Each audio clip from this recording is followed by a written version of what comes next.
দেশের বাইরে আমার কোনো ঠিকানা নেই, এটাই হলো আমার ঠিকানা। দক্ষিণ এশীয় রাজনৈতিক ইতিহাসে বেগম খালেদা জিয়ার স্থান অনন্য।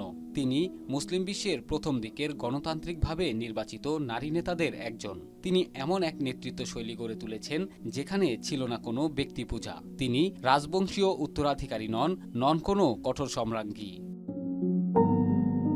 বাংলাদেশে খুব কম ব্যক্তিত্ব আছেন যাদের উপস্থিতি জনমতকে আলোড়িত করতে পারে। খালেদা জিয়া তাদের মধ্যে অন্যতম। গত 23 নভেম্বর থেকে সাবেক এই প্রধানমন্ত্রী এভারকেয়ার হাসপাতালে ভর্তি আছেন। শারীরিক নানা জটিলতার কারণে তাকে হাসপাতালের নিবিড় পর্যবেক্ষণে রাখা হয়েছে। কালার এক্সপার্ট, জর্জ স্যাপ এবং মাইল্ড অন হ্যান্ডস টেকনোলজি সমৃদ্ধ অরিক্স ক্রিস্টাল ওয়াশ আপনার লন্ড্রি এক্সপার্ট। খালেদা জিয়ার অসুস্থতার খবরে হাসপাতালের সামনে কয়েকদিন ধরে তা এই রাষ্ট্রনেত্রীকে ঘিরে জনমানসে থাকা গভীর আবেগেরই প্রকাশ। সমাজের নানা শ্রেণীর মানুষ হাসপাতালের সামনের সড়কগুলোতে জড়ো হয়েছেন। কারো হাত প্রার্থনায় রত, কারো কণ্ঠে নীরব উচ্চারণ, এক নারীর প্রতি শ্রদ্ধা।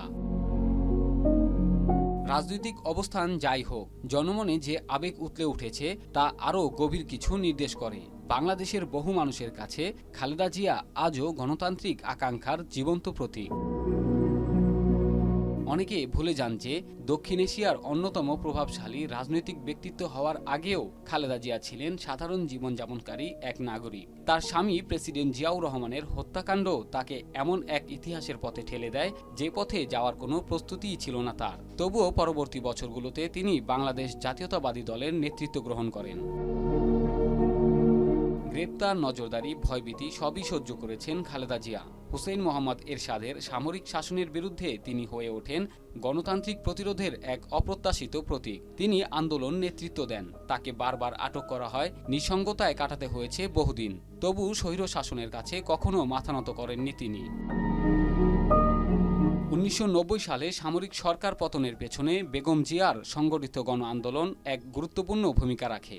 1991 সালে প্রধানমন্ত্রী নির্বাচিত হওয়া চিহ্নিত করে সামরিক প্রভাবাধীন দীর্ঘ যুগের পর সংসদীয় গণতন্ত্রের পুনরুত্থান। খালেদা জিয়ার শাসনে অগ্রাধিকার পেয়েছিল সাধারণ মানুষের দৈনন্দিন বাস্তবতা। তার মধ্যে ছিল শিক্ষার জন্য খাদ্য, গ্রামীণ সেবামূলক কর্মসূচি, কর্মসংস্থান ও কাঠামোগত সংস্কার। এগুলো বাংলাদেশকে ধীরে ধীরে আরও উদার অর্থনীতির দিকে নিয়ে গেছে। সমালোচকেরা খালেদা জিয়াকে কখনো সতর্ক রাজনীতিক বলছেন, অনুরাগীরা বলছেন স্থির হাতে পরিচালনাকারী। কিন্তু নিঃসন্দেহে তিনি এক গভীরভাবে পিতৃতান্ত্রিক সমাজে নেতৃত্বের নতুন সম্ভাবনার পথ তৈরি করেন। রাসেল হোসাইন, মাই টিভি।